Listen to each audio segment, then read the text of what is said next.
immediately the father gets the report that this woman dies. I don't know whether you've seen people who are like soulmates, like they were made for each other, and it's like they cannot survive when the other person is not there. So they are so much in love. So the old man got shocked. He got a heart attack. He died instantly on the spot. So now you have lost your mom, you have lost your dad, your 2 kids are gone, your husband, you are an orphan, you've lost your kids, you are a widow at the same time. Within a few months, oh my goodness, turn of events. And so this woman, during the day of the burial and the whole mourning process, this woman was never moved. Like she looked okay, like she's not even comprehending what is happening. Why? Because she was in a situation that we call numbness. You've gone through a lot of pain such that there's no amount of pain that will ever shake you again. It was already too much for her. So she's numb. The numbness helped her at least go through that process and overcome. So actually that girl died. We've gone through a series of things this year, from January up to now, and I think it is just good we go to Mombasa and just have our time. You know, we just let go of everything and just get over everything that has been happening. The girl and the mom now. So they go to Mombasa first day, second day, third day. And then they say, we will be going back to Nairobi after 2 days. Guess what happened? No. It's so amazing to be back, right, guys? It's been a while and we've missed you too. Now, today we're talking about the power of letting go. I know people have experienced hating people, being hated, and there's just something when you forgive someone. There is just something when you hold some grudges, and more interestingly, there is just something you feel that is so overwhelming when you let go of a grudge or something that you've been holding on to for so long. What usually happens to our minds? What usually happens to our hearts? Why does it feel so relieving? Why does it just have something so sweet when you let go of a pain, anger, or hatred towards something or someone? That's what we're discussing today with Ann Doris on the show. I know you guys have missed her because she's always giving us some really beautiful psychological facts that it is very difficult to find it just out there. And I believe today she has packed just amazing things for us. Ann Doris, yes. Now, what do you have for us today? Okay, thank you so much, Sylvia. My name is Ann Doris, and it's been a while. It's been a while. We are so happy to be back today with an amazing topic. As she's saying, we want to talk about forgiveness, a topic that is really avoided by most people because it is not the easiest thing to do. So we really want to know what is forgiveness and how do you arrive to forgiveness? How really do you know that you have already let go? And what comes with letting go? What are some of the benefits that we have with letting go? So kindly keep watching us. You're going to learn a lot. Definitely. Welcome to Divinely Inspired Media. I am your host, Sylvia, and today is gonna be as amazing as always. Now, talking about forgiveness or letting go. First of all, why do people hold on to grudges?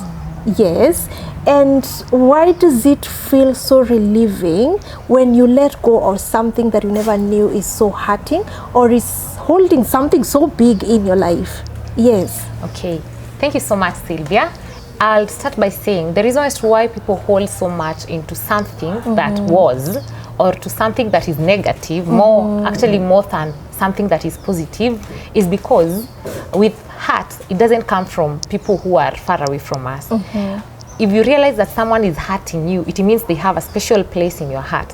And so it is hard for you to internalize how they arrived at hurting you, how they did something that was so mean according to you. And that is why letting go of such a thing is very hard as compared to any other stranger. If a stranger maybe mistreated you today, you wouldn't recall that for so long. You know, it will just come and go. But you know, someone that you've walked with, someone that you value in your heart, when they do something wrong to you, it takes time for you to digest and actually accept that is the reality and let go of whatever they did to you. So that is why it is hard to let go, because hurting doesn't come from people who are not close to us. It comes from people that we've placed in a special place in our hearts. That is why it becomes so hard to let go. Okay, that's so amazing. And I know so many people, including myself, have experienced anger or holding on to something, you actually do not, sometimes you might conflict over something with someone, and then along the way you even forget why you guys fought. But you're still holding on to something, and your heart does not want to let go or forgive this person. When you see this person, you get angry. When you see this person, you feel just something bad, but you can't even remember what made you guys fight. Yeah, we've been there. Most of us have been there, and it doesn't even have to be a stranger. It can also be even a parent, even a sibling, friends. Yes, what takes us there, and why do we feel that?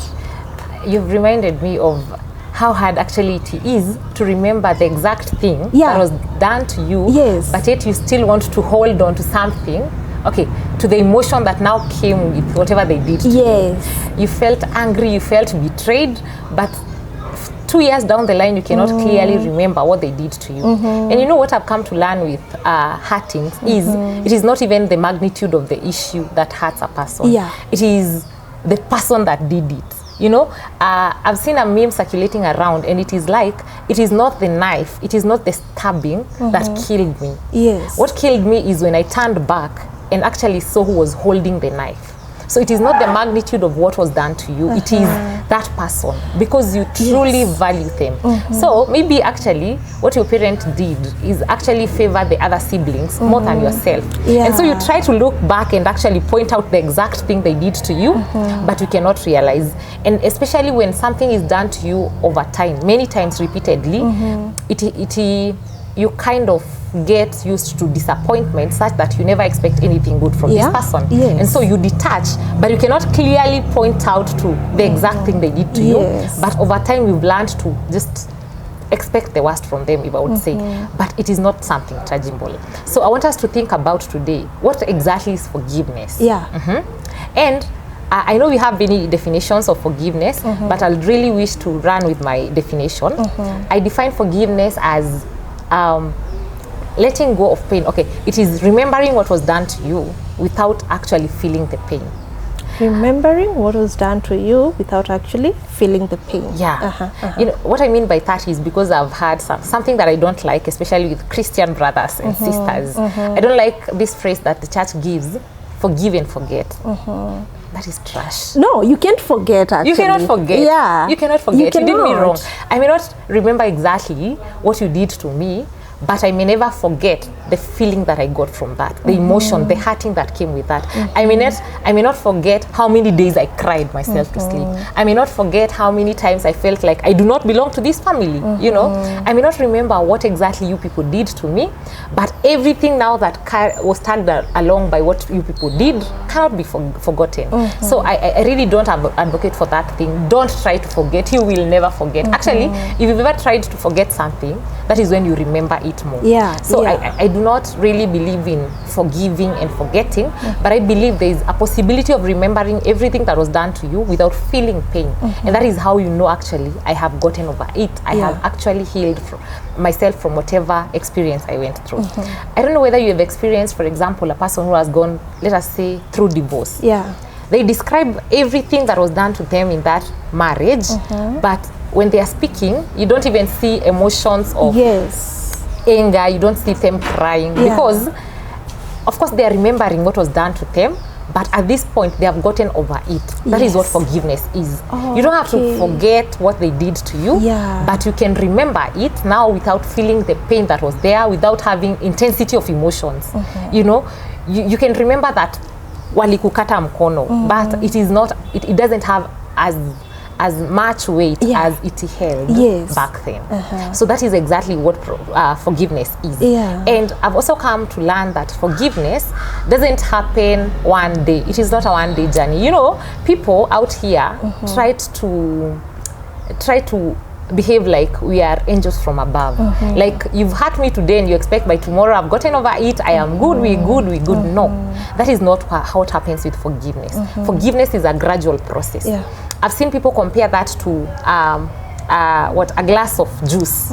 You know, let us say you have a glass of juice, maybe not even full, but very concentrated juice. Yeah. So that is the magnitude of the heart that you have when something is done to you, when it is fresh. Yes. And then if you take that glass of juice to some running water, tap water that is running, with time you're going to realize that the juice is getting diluted.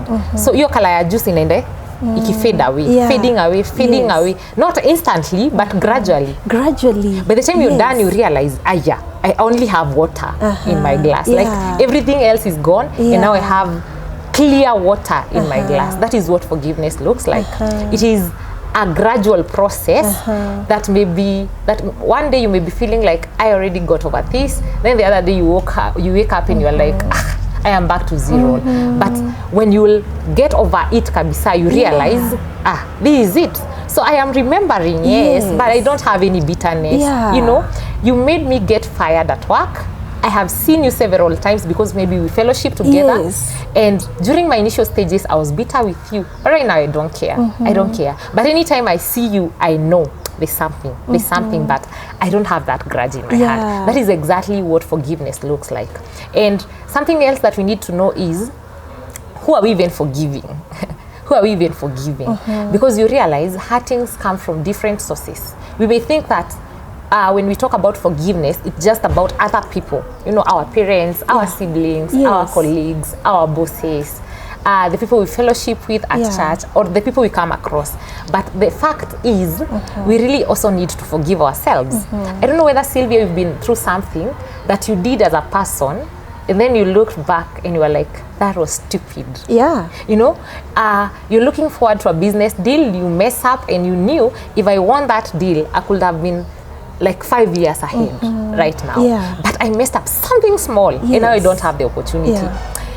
Some things we do things to ourselves, sometimes knowingly, other times unknowingly, and it really lands us into mess.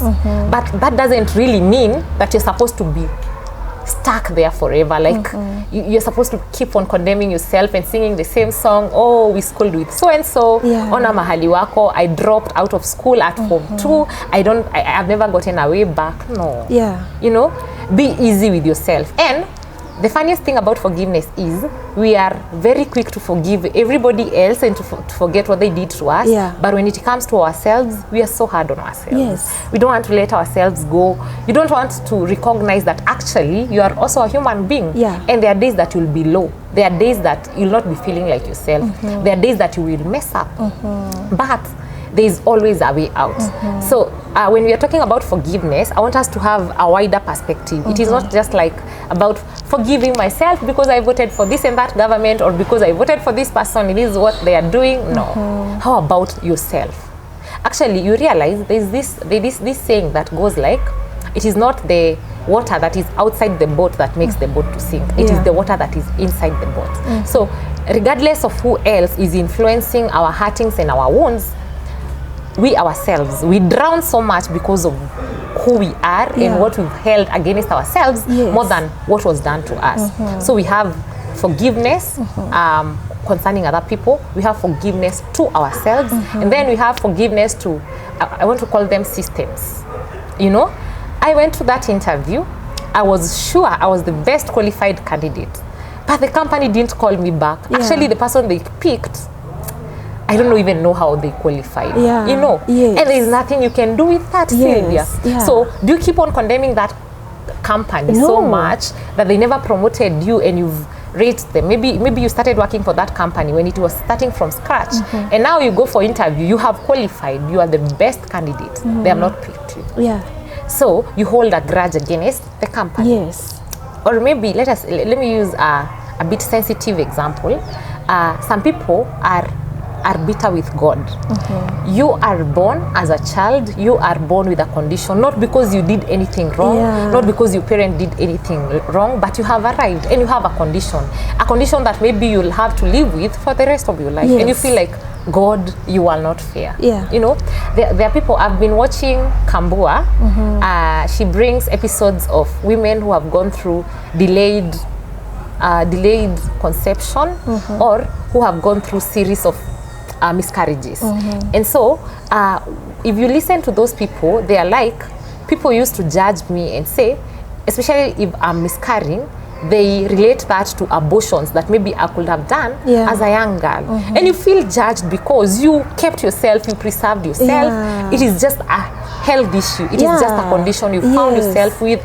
You did not apply for it. You know, you get married as a young person, and no sooner than that spouse dies. It is nothing that you applied for, and now you need to become a widow or a widow at a very young age. You see, situations that we go through, not because we did anything, but zinafanyika tu. And so you find people caged in that problem. Is it a big issue? It really is. It is. Tell me how, as a child, you're supposed to survive, knowing that you came into this world, you don't have a dad, you don't have a mother. Maybe they got an accident and they died, and now you're here all alone. What qualifies or what justifies you being an orphan? Of course, there's nothing that will justify that. But then again, it is good to realize that regardless of whatever happened, we also have a life. You know, there's a life that we're supposed to live regardless of the situation that we find ourselves in. And we cannot keep on being bitter about God and about systems that did not favor us. There's always a way out. So I really think the issue of forgiveness is wide and really a deeper issue, and to some extent a sensitive issue, such that we are not able to say it as it is supposed to be, because maybe we feel like if I mention this group of people, they'll feel like I am being insensitive. But let me tell you, it is only the thing that you know that will deliver you. And I want to say something that I say over and over again. The hurt was unfair, but healing is your own responsibility. Were you raped as a young girl, 2 years old? You were a young kid, you didn't even know what is happening.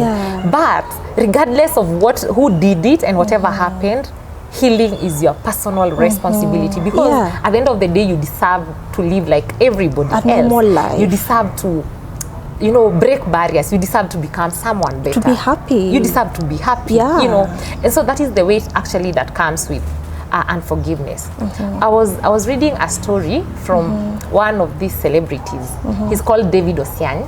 He was a CAS sometimes back during the reign of President Uhuru, and I really love his writings. So severally I go through them to really just see what he has. And so beginning of January, I go through his post, and he really had a touching story. So the story is about this woman who has a family of 3 kids, a husband, the parents are well, blah, blah, blah. And so the mother to this woman becomes sick. And so over the holiday, they decide, you remember wakati kulikuwa na floods sometimes last year. So they decide, let us go and see our mom, how she's doing, because now tuko holiday, the kids are here with us, we can go. So they go stay with the mom starts recovering, and so they're like, we really need to go back to Nairobi. And the day they were to go back to Nairobi, this woman says, I won't go.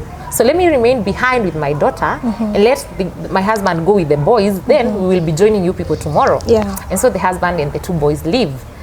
Along the way, wakiwa Narok, it is raining. It is flooding. I think even that time, it was so bad even in Murang'a.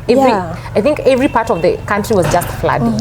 And so they are seeing a lot of water ahead of them, but they are like, the water is very clear. Yani tunaona barabara. So I don't think it's anything big. So they continue with their car. Then wakiwa katikati, they realize the waters are so heavy, we cannot go back, we cannot proceed. We can only stay and see what happens. So they were swept over by the water. They were drained. They went missing. So after 2 days, their car was found really in a bad condition, because it is said when they realize it's like they are drowning, the dad decides, let me close all the windows of the car so that we may not maji singie kwa gari. And he didn't know that will make them suffocate actually. So they wakakosa hewa. They suffocated, then died inside the car. So nobody was outside the car, but they had died. And then, you know, the problem now in dying in water is your body even is not in good shape and condition. So they were found dead. So the woman is told, and now they have to start organizing for the burial of the 2 sons and the husband. Immediately the mother-in-law had that. I said she was sick, and now they left her when she was recovering. She became sick again. So they buried the 2 sons and the husband, and then 6 months later, this shock never left the woman. She dies. now the mother-in-law. Yeah. So this woman has lost 2 kids, her husband and a mother-in-law. And a mother. Her mother, her real mother. This is the mother-in-law to the husband. To the husband. Yeah. Her mother dies.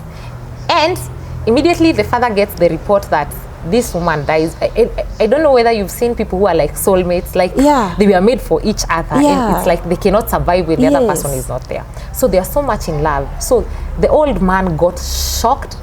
He got a heart attack. He died instantly on the spot.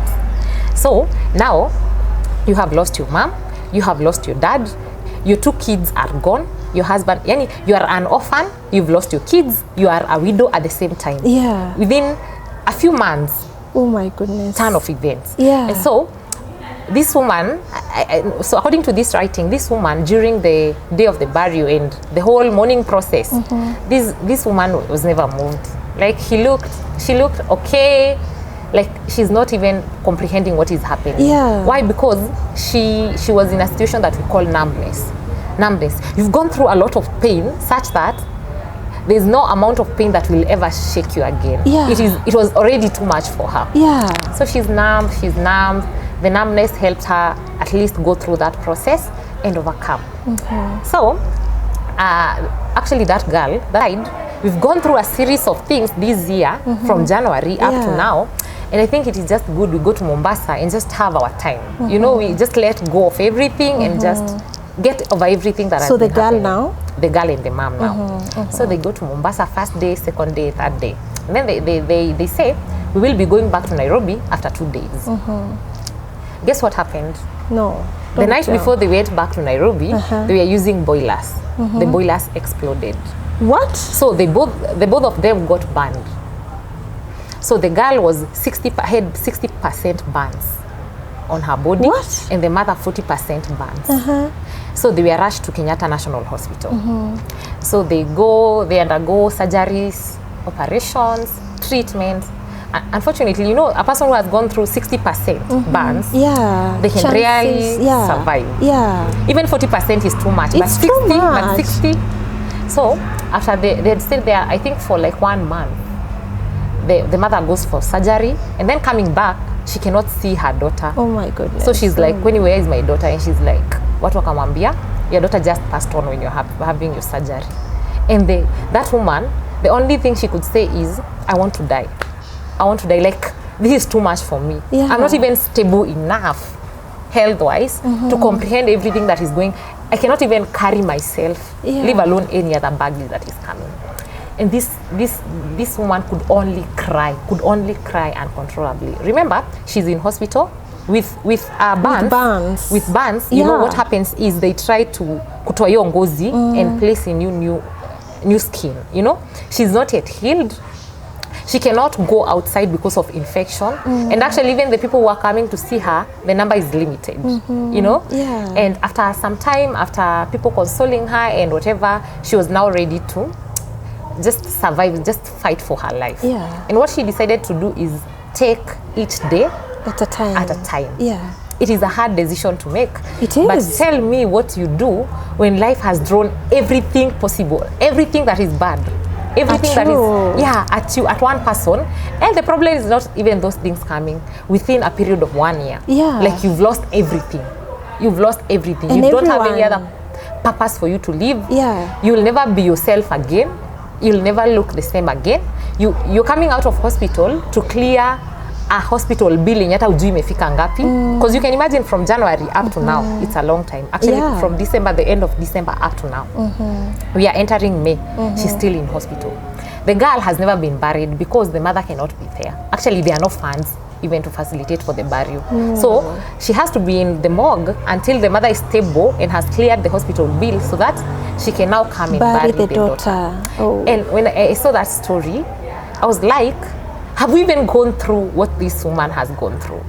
You know? And she reached a point whereby she decided, I'll be living each day at a time. Yeah. Each moment at a time. I don't want to look at everything else that has happened.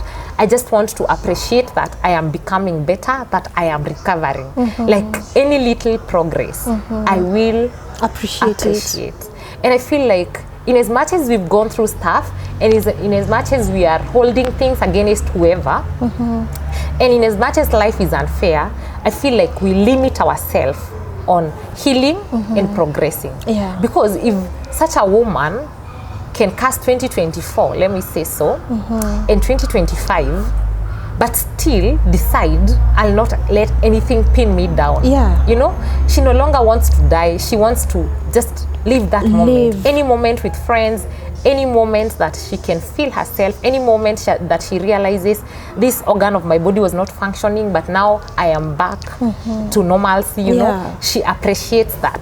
And that is what forgiveness looks like. Like, God, I didn't do anything to lose my kids, all of them, my husband, my parents, but regardless of whatever happened, I'll just let go. Yes. And you know what letting go or what forgiveness does? It is more about you than what it is about every other person. I know they hurt you. I know sometimes we see like God is not fair, because tell me how one person can go through some series. Yes. You know, it's crazy. Sometimes we feel like the systems are not fair. Like our parents are not fair to us. But trust you me, even if everything else turned against you, as long as you're breathing, there's a purpose as to why. And there's always a reason and a bigger purpose as to why you should appreciate the reason that I'm still here. I am still breathing. I can actually wake up and take some water. That is reason enough. Let me say, and I'm not being insensitive, I know we've gone through stuff, but I believe we also lack gratitude. You know, I've ever had this story of a woman who had a neighbor, and so anytime the neighbor would clean the clothes of the babies, alikuwa naona zote zikikaa brown. You know, and they are small babies' clothes. So all of them, of course, are white. But anytime she's checking, anashanga kwani that woman doesn't know how to wash clothes, because the baby's clothes are always dirty, and yet she has hung them. And so one day the husband was like, and you're always complaining, but mi nikienda nje, those clothes are always clean. So the woman was like, so what is the problem? And the husband was like, what if you cleaned our windows? Maybe we could have a clearer view of what we are seeing. And so after washing the windows, she realizes, it is my window. It is dirty. It is the glasses that couldn't see through clearly because they are dirty. And that is what we make our lives be sometimes. We really want to magnify everything and look at life from a negative lens. You know? And so when you do that, you will magnify everything, everything, including a small conflict in your working station. You will magnify it and make it look like there are demons fighting you. What if we tried to magnify the positive side of life? You know? Looking at life with a positive lens. Like, it is okay, you've given me some tea, na nimeona ni nusu. Let me appreciate that it is half full than half empty. You get it? Like, what if we started looking at life with a positive perspective, even if whatever was done to us was unfair, and even if we reach to a moment and feel like I cannot do this anymore, just appreciate the fact that tumebaki you high, like there's still something that we can do. So that woman, I've been processing whatever she's gone through, and because actually she's still in hospital, and I've been like, God, what can you do? Because if it were another person, you see, we said the dad, after receiving the news that the mom had died, he collapsed and died. So what is it about me that even after receiving these stories, still I didn't get a heart attack? I didn't fail to operate normally. Like you still held me. You still held me amidst all these things. You know, that is what positivity talks about. It is like, it is not like everything else is working against me. No. Even if everything else is working against me, at least there's some light. I can see there's something that is working for me. And I feel that is what we lack. Now, about forgiveness, about ourselves. What is that one thing that you did? And every time you look at your life, it takes you back there. I had used a simple example of someone who dropped out of school at Form 2. And now everybody that you are schooling with, even the people who came after you, you look at them and you're like, their lives are a success. Yeah. But here I am, I dropped out of school, not because my parents could not afford the fees, not because I was pregnant, not because of any good reason. I just dropped out of school because I felt like I don't need I don't want school anymore. Yeah. And now you keep on looking at your life with that lens until you hate yourself. You feel like, I am stupid. Why did I do this? I don't have the finances to go back to school. I cannot go back to my parents and tell them I want to go back to school. If anything, I have progressed in terms of age. So even if I went back to school, I'll be schooling with people out of place. Yeah, you know, you'll not fit in. Yes. But what if you looked at the world we are in right now and realized actually we have prominent people who never went beyond class 8, leave alone high school. Yeah. Some of them never went beyond class 4.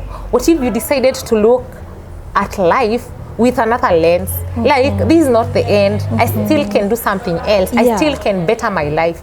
Even if I'll not make it better by education, there are other things that I can, you know, I can go to art, the industry of art, music and whatever. Anything that doesn't require really you to have papers. an A, a B, you or know, whatever. there's a lot that you can do. Maybe you're talented, you can venture into games. You know, it will, but if you keep on condemning yourself because you did this one mistake, you'll never progress. And that is the problem that we do with ourselves. And I remember there's a time we were talking here and we talked about self-compassion. Self-compassion is extending kindness to people. Okay, extending kindness to yourself the way you would expect other people to extend kindness to you, or extending the same kindness to yourself that you extend to other people. You know, when people mess up, Sylvia, we are really quick to encourage them and tell them, man is to error, you know, even if you did this and this, you can always pick your pieces and move on. But when it comes to ourselves, oh my God, we are so hard on ourselves. And that is what brings about that bitterness and unforgiveness with ourselves. And we said, that is the only thing that will bring you down. Like, even if it is better if you carried grudges with everybody else, but don't carry grudges with yourself. With yourself. You know, because I missed that interview. I didn't have a good night, and then nikamka kama nimechelewa. So I didn't make it for that interview. So will you keep on mourning for 3 years that you didn't go for an interview, whereas they're still advertising for other opportunities? Move on. And you're there mourning. You see, it is a disadvantage to ourselves if we keep on holding to one thing that never worked for us, and especially that we contributed to. No matter how bad. You know, there are always second chances. There are always, you can always go back to the drawing board. Maybe not really to do things as they were supposed to be done, but do something different and do it in a better way. That is one. About other people who hurt us. You've heard people talking about toxic parents. Your parents gave birth to you, but they dislike you for no good reason. They mistreat you, they treat other people with favor, and you're the only bad person. Can you do something about that? No. No. But we said, in as much as the hurt didn't come from you, ama you did not deserve it, it is your responsibility to heal and get over whatever was done to you. So this parent was never there for you. This parent who always saw the wrongs that you did and never appreciated the good is a bad person. It is okay, they hurt you. That is genuine. It is a genuine case that you are raising. But again, you cannot be 50 years and you're still telling us that the reasons why you have mental issues is because of your mother. 20 years ago, they mistreated you. That else, there is a problem with you. You know, you entered into this organization, they mistreated you 2 years ago, your landing wasn't as good, and now 10 years down the line, you're singing the same song. You have a problem. So could we learn to just let go? Because, you know, holding on to things that we should not be holding on to, what it does to us, it drains our energy, it makes us have anxiety, it makes us feel not at peace at all. Even if holding on looks like the thing that will justify whatever was done to us, it will not drain the other person. True. It will actually, most people don't care what they did to you. So you'll keep on holding to something that nobody else cares about. It drains you, it makes you feel uncomfortable, it makes you not be at peace.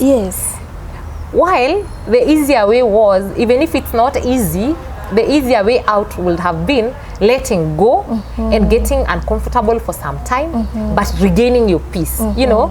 And that is what forgiveness does. You do not forgive the other person because they deserve to be forgiven.